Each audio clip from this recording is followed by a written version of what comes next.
윌리엄 로우는 만족과 행복을 가장 빨리 찾는 비결은 범사에 감사하는 데 있다라고 이야기했습니다. 그러면서 이런 얘기했습니다. 만일 어떤 사람이 와서 인생의 행복과 만족을 가장 빠르고 확실하게 찾는 방법이 무엇이냐고 묻는다면 그 사람에게 어떤 사건이 일어났는지 그 사건에 대해서 무조건 하나님께 감사하고 찬양해야 한다고 대답하겠다. 왜냐하면 얼핏 보기에는 그 사건이, 그 일이, 보이는 일이 힘들고 불행한 일 같지만 우리가 하나님께 감사하며 찬양하는 가운데 도리어 그것이 축복의 결과가 될 수도 있기 때문이다. 감사는 행복한 삶을 사는 데 필요한 것 같습니다. 그런데 여러분, 우리는 행복을 어디서 찾고 있습니까?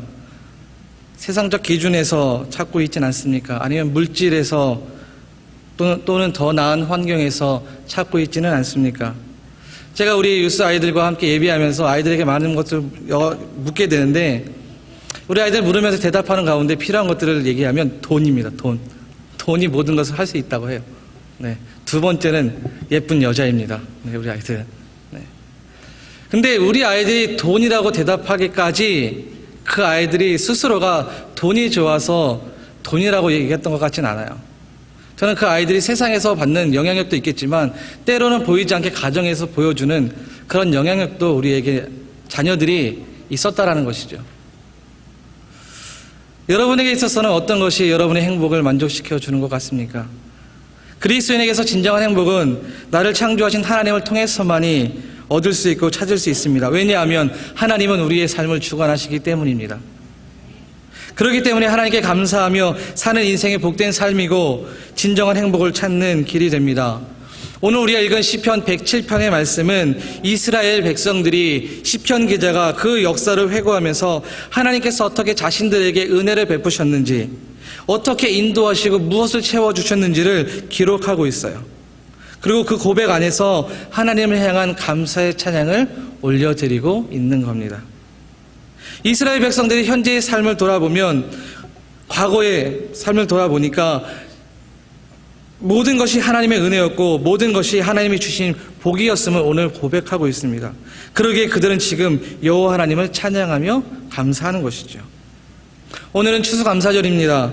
추수감사절은 1년 동안 하나님께서 우리에게 주신 것에 대해서 감사하며 찬양과 영광을 올려드리는 시간입니다. 여러분에 있어서 하나님께서 올 한 해 주신 것이 무엇이 있습니까? 무엇이 감사할 내용입니까? 혹시 감사할 것이 없다라고 하시는 분도 있을지 모르겠습니다. 삶 자체가 전쟁이고 지옥인데 무엇이 감사할 것이 있냐라고 생각하시는 분도 있겠지요. 그러나 여전히 하나님은 이스라엘 백성들을 인도하시고 그들에게 은혜를 베푸셨던 것처럼 우리의 삶을 인도하고 계시다라는 거예요. 그리고 우리의 삶 속에 은혜를 베풀어 주시고 계시다라는 것이죠. 그렇기에 오늘 이 말씀을 함께 우리가 나누면서 우리가 하나님 앞에 감사해야 할 이유가 무엇인지를 발견하고 하나님께 감사하는 삶을 살아갈 수 있기를 소망합니다. 그렇다면 첫 번째로 오늘 본문에서 우리에게 주는 감사의 제목의 첫 번째 이유는 무엇입니까? 첫 번째는 우리를 대적의 손에서 건지셨기 때문에 감사할 수가 있는 거예요. 오늘 본문 2절과 3절 말씀을 보면 이렇습니다. 여호와의 속량을 받은 자들이 이같이 말할지어다. 여호와께서 대적의 손에서 그들을 속량하사 동서남북 각 지방으로 모으셨도다. 이 시편 107편이 바벨론 포로기 이후에 기록된 말씀이라고 할 때에 이 시편 기자는 이스라엘 삶을 과거로 돌아보았겠지요. 비록 나라를 잃고 백성들이 뿔뿔이 흩어져 오랫동안 수많은 어려움을 당했지만 결국 하나님께서 다시금 자신들을 하나님의 품으로 불러주시고 위로해 주시고 회복해 주셨다라는 거예요. 하나님은 당신의 자녀들이 언제나 늘 어려움 가운데 빠져 살도록 두시지 않습니다. 절망 가운데 살도록 놔두시지 않는다는 것이죠. 어려움 속에서도 하나님은 여전히 당신의 사랑하는 자녀를 품어주시고 놀라운 은혜 속에서 회복할 수 있도록 해주십니다. 오늘 2절에서 주목해 볼 말씀이 있는데요. 속량이라는 말입니다. 속량은 몸값을 받고 놓아준다라는 말이죠. 우리가 대적의 손에 붙들려 있을 때에 하나님은 친히 자신의 값을 치러주셨습니다. 그러니까 하나님께서 이스라엘 백성들이 대적의 손에 어려움을 당할 때에 그 어려움에 벗어날 수 있도록 친히 하나님께서 일을 하셨다라는 것이죠. 여러분, 우리의 과거의 모습을 생각해 보세요. 과거에 우리는 하나님이 아닌 사탄의 손에 있었습니다. 때로는 그때는 포로 생활처럼 희망이 없었죠. 죄로 인해 죽음이 정해져 있었고 우리의 삶은 고통과 슬픔이 가득한 인생이었습니다. 그러한 우리를 하나님은 친히 당신의 아들을 통해 속량해 주셨습니다. 모든 죄와 사탄의 손에서 자유하도록 해주신 것이지요. 우리는 세상의 죄악된 곳에 흩어져 살았어요. 죄악의 세상 속에서 아무것도 모르고 죄를 짓고 사는 희망이 없는 불행한 인생이었습니다. 그때 하나님은 친히 자신을 희생하셔서 우리를 구원해 주신 것입니다. 이 사실 하나만으로도 우리는 하나님을 향해 감사하지 않을 수 없습니다.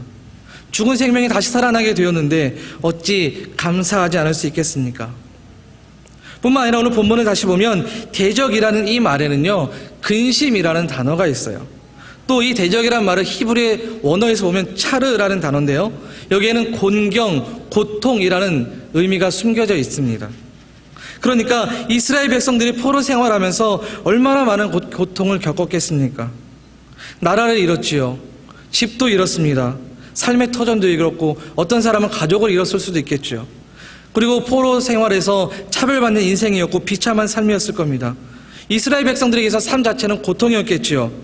그러나 그들은 지금 고통에서, 곤경에서 벗어나 있습니다. 왜 그렇습니까?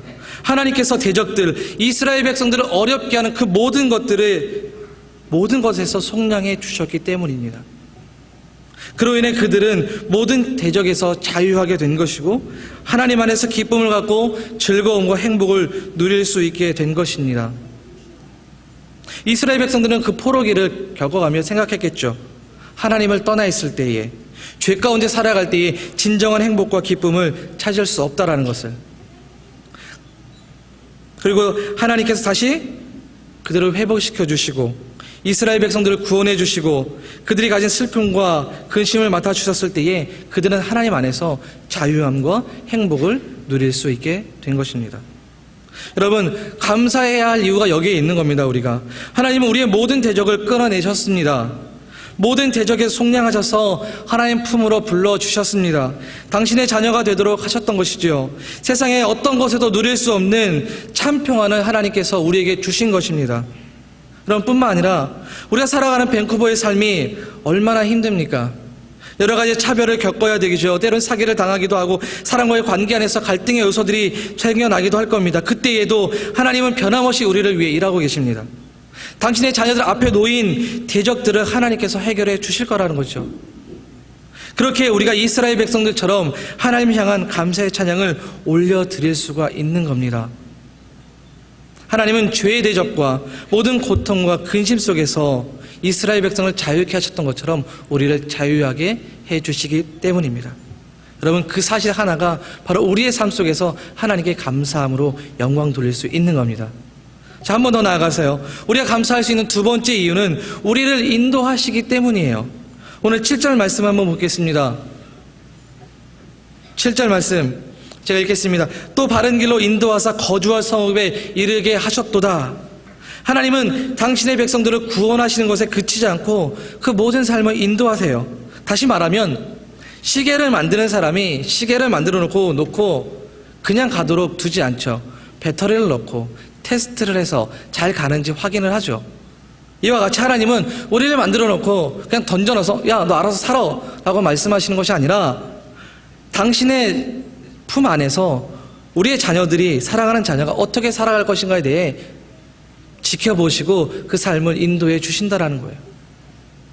여러분, 이스라엘 백성들이 겪었던 출애굽의 사건을 기억해 보세요. 하나님이 이스라엘 백성들의 부르짖는 기도를 들으셨습니다. 그리고 그들을 구원하시기로 작정하셨죠. 모세를 통해서 애굽 땅에 구원해 내셨어요. 노예로 440년간 살던 이스라엘 백성들을 자유하게 해 주신 것이지요. 대적 바로의 손에서 구원하셨습니다. 그리고 어떻게 하셨습니까? 그들을 광야 가운데 그냥 던지셨습니까? 아니죠. 당신의 백성들이 살아갈 곳, 안전하게 살아갈 곳을 예비하셨고 그곳에 들어갈 수 있도록 하나님은 친히 인도하셨다라는 거예요. 광야의 40년의 인생은 그들에게 쉬운 인생은 아니었겠죠. 사막에서 사람이 며칠이나 살아갈 수 있을까요? 오늘날 같이 모든 것이 준비되어 있다고 한지라도 아마 어려울 겁니다. 길을 잃어 죽을 수도 있고요. 마실 물이 없어서, 먹을 것이 없어서 죽을 수도 있습니다. 그러나 하나님은 이 모든 광야 속에 있는 이스라엘 백성들을 안전하게 보호하셨습니다. 낮에는 구름 기둥으로, 밤에는 불 기둥으로. 그뿐입니까? 그들이 먹을 수 있는 만나를 내려주셨죠. 또한 물도 주셔서 마음껏 마실 수 있도록 하셨습니다. 때로는 이스라엘 백성들이 원망하고 대적할 때에도 하나님이 이스라엘 백성들을 사랑으로 품으시고 인도하셨다는 것이죠. 신명기 8장 4절에 이렇게 말합니다. 이 40년 동안에 내 의복이 헤어지지 아니하고 내 발이 부르트지 아니하였느니라. 하나님은 당신의 백성들의 모든 삶을 인도하신 것입니다. 먹는 것부터 시작해서 입는 것, 자는 것, 쉬는 것까지도 잊지 아니하시고 하나하나 챙겨주셨다는 것이죠. 여러분, 세상에서 찾는다면 이러한 사람이 있겠습니까? 아마 없겠죠. 이런 능력을 가진 사람도 없을 겁니다. 뿐만 아니라 이스라엘 백성들을 위협하는 여러 위협의 세력에서 지켜주셨어요. 430년간 포로 생활했던 이 사람들이 어떻게 전쟁을 할 수 있겠습니까? 그들이 했던 건 노예 생활이었는데, 그들에게 있다고 한다면 곡괭이나 낫, 이런 것밖에 없었겠죠. 그러나 하나님은 그 어려운 환경에서 이스라엘 백성들이 전쟁에서 승리하도록 하셨다는 거예요. 우리가 사는 세상이 광야와 같다라고 합니다. 전쟁처럼 치열한 세상이지요. 그러나 이스라엘 백성을 인도하신 하나님은 광야와 같은 세상을 사는 우리에게도 동일하게 은혜를 베푸시고 우리의 삶을 인도해 주실 겁니다. 이스라엘 백성들이 가장 좋은 곳, 적과 꿀이 흐르는 가나안 땅으로 인도해 주신 것처럼 우리에게도 가장 좋은 곳으로 인도해 주실 것을 믿으시기 바랍니다. 여러분, 7절 말씀을 보면 바른 길로 인도하사 이렇게 되어 있죠. 이 말은 그들에게 곧바로 길을 만들어 주셨다, 이런 의미예요. 즉, 하나님은 당신의 백성들이 거하게 될 땅으로 가는 가장 안전하고 좋은 길로 예비해 주셨다는 것이죠. 우리는 때로 우리가 가는 길이 참 힘들고 어렵다라고 생각합니다. 그리고 더 쉬운 방법이 있을 건데 왜 하나님은 나에게 이러한 길을 택하게 하셨을까? 우리 이런 생각을 하죠. 또 이렇게 기도도 하고 질문을 던지죠. 그런데 우리가 그 길을 다 돌아왔을 때 뒤를 돌아보면 결국 내가 걸어온 그 길이 하나님께서 나에게 가장 좋은 길이었다는 것을 우리는 발견하게 됩니다. 여러분, 힘들고 어려운 길을 가고 계십니까? 여전히 앞이 보이지 않으십니까? 그러나 두려워하지 마십시오. 대적에서 우리를 속량하신 하나님은 우리의 곁에 계셔서 우리의 삶을 인도하시고 우리를 이끌어 주실 것입니다. 여러분, 우리 하나님은 우리 보고 혼자 가라고 말씀하지 않으세요. 함께 하신다라고 말씀하십니다. 로마서 6장 8절 말씀 보면 이렇습니다. 만약 우리가 그리스도와 함께 죽었으면 또한 그와 함께 살 줄을 믿노니. 우리가 혼자 사는 것이 아니라 주님과 함께 살아가는 존재입니다. 하나님과 함께 살아갑니다. 이스라엘 백성들을 곁에 지키시고 인도하신 하나님께서 우리의 삶을 함께 하시고 인도해 주실 것입니다. 그러기에 지금 우리의 삶이 힘들다고 해서 좌절하지 마십시오. 내 곁에 계시는 주님을 의지하십시오. 그분께 우리의 믿음의 시선을 둘 때에 그분은 일하고 계시고 저와 여러분의 삶을 인도해 주실 것입니다. 그 인도하심이 있었기에 오늘 우리는 그 1년의 결실을 하나님 앞에 드리며 예배하는 것이죠. 하나님의 인도하심은 그런데요, 1년이 아닌 믿음의 인생을 살아가는 우리의 삶에 영원토록 함께 할 겁니다. 바로 이것이 우리가 감사해야 할 두 번째의 모습입니다. 그럼 마지막으로 우리의 감사해야 할 세 번째의 모습은 무엇이겠습니까? 우리의 영혼을 하나님께서 만족시켜 주시기 때문입니다. 오늘 9절 말씀을 보면 이렇습니다. 그가 사모하는 영혼에게 만족을 주시며 줄인 영혼에게 좋은 것으로 채워주심이로다, 이렇게 말씀하죠. 이 말씀은 예레미야 31장 25절의 말씀을 생각하게 하는데요, 그 말씀을 읽어보면 이렇습니다. 이는 내가 그 피곤한 심령을 상쾌하게 하며 모든 연약한 심령을 만족하게 하였음이라 하시기로. 근데 이 말씀을 쉬운 번역에서, 성경 번역에서 이렇게 합니다. 내가 목말라 지친 자에게 물을 주고 배고파 힘이 없는 자에게 배불리 먹을 것을 주겠다. 한 방에 오지가 무슨 뜻인지. 하나님께서 당신의 백성들의 필요를 채워주시겠다는 거예요. 그들의 가란 영혼에 풍성함으로 채워주시겠다는 것이죠. 예수님께서 이 땅에 오셔서 수많은 기적들을 베푸셨습니다. 그 기적을 보면, 그 기적 가운데 오병이어의 기적을 보면 예수님께서 줄인 이스라엘 백성들을 민망히 여기셨어요. 그리고 그들에게 보리떡 5개와 물고기 2마리로 5,000명을 먹이셨습니다. 그런데 이 기적은 단순히 이스라엘 백성들의 육신의 필요를 채우는 것이 아니라 육신의 필요를 넘어서 예수님이 그들의 영혼도 풍성하게 채우실 수 있는 분임을 알리고자 하셨던 거예요. 예수님은 공생의 사역에서 자신을 나타내실 때에, 그리고 기적을 베푸실 때에 그들의 영혼의 필요가 무엇인지를 먼저 보셨다는 것이죠. 육신의 질병이 있던, 그들이 죄를 가지고 있던, 가난하건, 그들의 필요가 영혼의 먼저의 필요를 채워주셨다는 거예요. 그리고 그것이 가득 채워져 있을 때에 그들이 행복했고 주님 앞에 믿음으로 고백했던 것이죠. 요한복음 4장에 나오는 사마리아 여인의 사건을 생각해 보십시오. 그 여인은 육신의 필요를 위해 물을 길러 나왔어요. 늘 사람들이 두려워서 사람들이 자는 그 정오의 시간에, 가장 뜨거운 시간에 물을 길러 나왔죠. 자신의 육신의 욕망을 해결하기 위해서 그 여자는 5번이나 남자를 바꾸었던 여인입니다. 그런데도 그는 욕망을 채우지 못했죠, 그녀는. 하지만 예수님께서 그 여인의 영혼에게 가장 좋은 것, 가장 귀한 은혜를 채워주셨을 때에 그 여인은 변한 삶, 기뻐하는 인생이 되었습니다. 요한복음 4장 28절에 여자가 물동이를 버려두고 동네에 들어갔다라고 기록하고 있습니다. 자신의 영혼이 충만하게 채워졌을 때에 그녀는 기뻐했습니다. 그리고 동네에 들어가서 그리스도를 만났다라고 고백했습니다. 세상의 것으로 찾고 만족함을 얻고자 했을 때 얻을 수 없었던, 그러나 주님이 채워주셨을 때 그녀는 새로운 삶을 살 수 있었고 주님 안에서 기뻐하는 삶을 살아가게 된 것입니다. 사랑하는 여러분, 하나님은 우리의 필요를 가장 잘 아시는 분이십니다. 그리고 무엇을 주셔야 하는지도 가장 잘 아시는 분이십니다. 그분이 우리를 만족하게 하실 것이고 가장 좋은 것으로 채워주실 것입니다. 뿐만 아니라 하나님은 우리의 영혼의 필요뿐만 아니라 우리의 육신의 필요도 채워주실 거예요. 여러분, 1년의 삶을 돌아보십시오. 어렵고 힘든 시기였죠. 그러나 그 가운데서도 하나님은 정말 때에 맞게, 시기에 맞게 우리의 필요를 채워주셨습니다. 먹게 하시고 쉬게 하시고 살게 하지 않으셨습니까? 이스라엘 백성들에게 만나를 주실 때에 그날에 필요한 만큼 채우셨던 것처럼 우리에게도 채워주시고 먹여주신 것입니다. 여러분, 하나님의 은혜가 아니고는 할 수 없는 일이라는 것이죠. 이스라엘 백성들을 광야에서 40년 동안 채우시고 먹이신 하나님, 가나안 여인을 만족해 하신 하나님, 군중에 놓여있던 이스라엘 백성들을 먹이신 하나님은 저와 여러분을 채우시고 먹여주실 것입니다. 여러분, 그런데요, 이렇게 대적에서 구원하시고 인도하시고 채우시는 하나님이 어떠한 하나님입니까? 오늘 본문을 보면 1절에 이렇게 얘기합니다. 여호와께 감사하라, 그는 선하시고 인자하심이 영원하미로다. 바로 선하시고 인자하신 하나님이세요. 시편 기자가 하나님께 감사하고 찬양할 때 가장 큰 이유가 선하시고 인자하심이라고 고백하고 있습니다. 이 말을 히브리 원문에서 직역하면 이렇습니다. 여호와께 감사하라. 왜냐하면 그분은 참으로 선하시기 때문이다. 왜냐하면 그분은 참으로 영원히 인자하시기 때문이다. 이렇게 되어 있어요. 모든 감사의 시작은 하나님의 선하심과 인자하심 때문이라는 것이죠. 하나님의 선하심과 인자하심으로 인해서 우리가 대적으로부터 구원함을 받았습니다. 그 인자하심이 계셨기 때문에 때론 하나님 앞에 죄를 범하지만 그럼에도 불구하고 사랑으로 우리를 인도하신 것입니다. 뿐만 아니라 그 인자하심 때문에 자신이 선택한 자들을 포기하지 않으시고 불러 모으시고 회복하도록 채워주신 것입니다. 시편 기자는 바로 1절에서 이것을 이야기하면서 감사의 내용을 찬양하고 있는 것이죠. 여러분, 그런데 더 놀라운 것은 이 하나님의 선하심과 인자하심이 영원하다라는 거예요.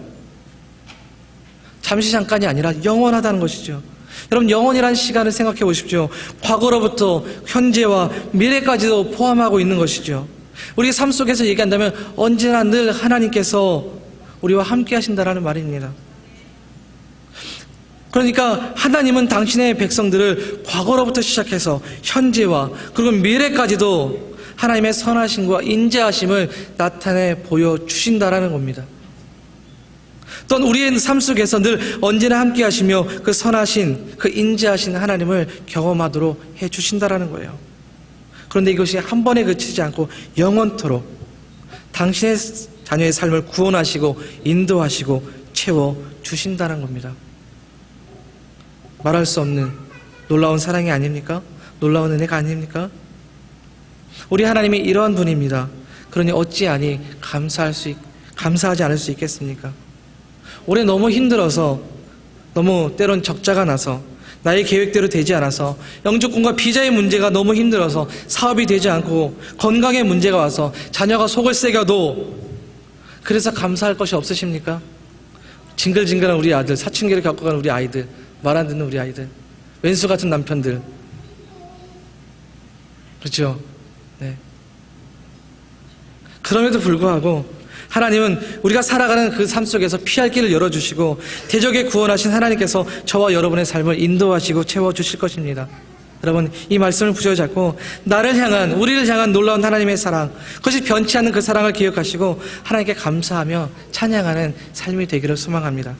여러분, 하나님 반드시 우리 앞에 놓인 대적을 물리쳐 주실 겁니다. 목자가 양을 푸른 초장으로 인도하듯이 하나님은 가장 선한 길로, 좋은 길로 우리를 인도해 주실 겁니다. 그리고 우리를 배부르도록 채워 주실 것입니다. 여러분, 이 놀라운 하나님의 은혜가 우리의 믿음의 삶 속에서 영원토록 있어질 것입니다. 여러분, 이 사실을 믿으십시오. 그리고 이 말씀을 부여잡고 이 감사절에, 그 감사의 한 주간을 보내면서 하나님을 찬양하며 감사를 올려드릴 수 있는 저와 여러분이 될 수 있기를 주님의 이름으로 축원합니다. 기도하겠습니다. 우리가 말씀을 기억하면서 한 번 기도했으면 좋겠습니다. 하나님, 우리 한 해를 살아가면서 제가 하나님께서 저에게 주신 것이 무엇입니까? 힘들고 어려운 삶이었지만 그래도 그때마다 채우신 것이 무엇입니까? 나를 구원하시고 나를 인도하시고 나를 채우신 그 하나님, 그 감사의 제목을 여러분 돌아보십시오. 그리고 그것을 위해서 이 시간 앞에 감사하며 기도할 수 있는 우리가 될 수 있도록, 주님 우리에게 말씀하셨죠. 범사에 감사하라. 이것은요, 좋은 일이 있든 나쁜 일이 있든 감사하라는 거예요. 왜냐하면 그 모든 것이 하나님의 뜻이고 당신의 자녀들을 그 뜻 안에서 선하게 인도하시기 때문입니다. 가장 좋은 것을 주실 분임을 믿으며 이 시간 하나님, 우리의 삶을 돌아보며 하나님께 감사의 기도를 드리기를 소망합니다. 우리 시간 말씀을 기억하면서 함께 기도드리도록 하겠습니다. 하나님 감사합니다. 오늘도 저희들에게 은혜를 주셔서 아버지 앞에 말씀을 들으며 감사함으로 나아가오니 주님 함께하여 주시옵소서. 하나님, 우리 입술이 주님 앞에 감사의 입술이 될 수 있도록 도와주십시오. 우리가 하나님을 살아가면서 우리가 무엇을 하나님께 받았는지 돌아보며 때로는 부족하고 힘든 어려운 삶이었지만 그 가운데서도 우리를 인도하신 하나님을 의지하며 나간 우리의 삶이 되어줄 수 있도록 아버지 하나님 함께해 주시기를 소망합니다. 아버지, 우리의 삶이 하나님께 있습니다. 우리를 대적 가운데 구원하신 하나님이 우리의 가운데 있사오니 그 아버지 하나님 우리의 삶을 인도하시고 여대 우리를 따라 나아갈 수 있는 우리의 모습들이 되어질 수 있도록 축복해 주시기를 소망합니다. 아버지 하나님, 그런 통해서 날마다 우리의 삶을 인도하시고 필요를 채우시는 하나님을 인해서 기뻐하며 행복하며 만족한 삶을 살아갈 수 있는 우리들의 모습이 되어질 수 있도록 하나님 은혜를 베풀어 주옵소서. 감사의 한 주간 살아가는 우리가 날마다 주님께 감사하며 주님께 채우시는 것을 통해 주님께 영광 돌리는 우리의 모든 성도들의 삶이 되어질 수 있도록 하나님께서 함께하여 주시옵소서. 주님 인도하여 주실 줄 믿고 예수님의 이름으로 기도드립니다. 자비하시고 은혜로우신 아버지 하나님 감사합니다. 주님, 한 해를 돌아보니 우리가 하나님께서 받은 것이 너무나도 많습니다. 때로는 힘들고 어려운 삶이었지만 여전히 하나님은 우리를 붙드셨고 여전히 우리를 하나님은 인도하셨고 여전히 하나님은 우리를 살게 하셨습니다. 하나님, 이 사실을 부여잡고 우리의 삶이 날마다 주님 안에서 기뻐하며 하나님께 찬양과 감사의 영광을 올려드릴 수 있기를 소망합니다. 하나님의 인자하심과 선하심은 영원하다고 말씀하셨습니다. 그 영원하신 하나님이 과거와 현재와 우리의 미래의 삶을 붙드시고 인도해 주실 줄 믿습니다. 그러하기에 우리의 삶이 날마다 하나님 안에서 만족하며 날마다 하나님이 주신 것에 대해서 감사하며 살아가는 복된 인생이 되어질 수 있도록 은혜를 베풀어 주옵소서. 우리의 삶의 시선이 세상으로 향하는 것이 아니라 온전히 하나님을 향함을 통해서 하나님을 이끌어가는 우리의 삶 안에서 하나님 안에서 함께 기뻐하며 즐거워하는 복된 인생이 되도록 은혜를 베풀어 주옵소서. 예수님의 이름으로 기도드립니다. 아멘. 지금은 우리 주 예수 그리스도의 은혜와 아버지 하나님의 끊을 수 없는 사랑하심과 성령의 위로하심과 교통 충만하심이 백성들을 대적에서 자유하게 하시고 그들의 삶을 인도하시고 필요한 모든 것을 채우신 그 하나님을 기억하며 이제 동일하게 우리에게 베푸신 은혜를 찬양하며 감사하기를 다짐하는 사랑하는 성도들 머리 위에와 가정과 자녀와 사업과 직장과 미래 위에 지금부터 영원토록 함께 있기를 간절히 축원하옵나이다. 아멘.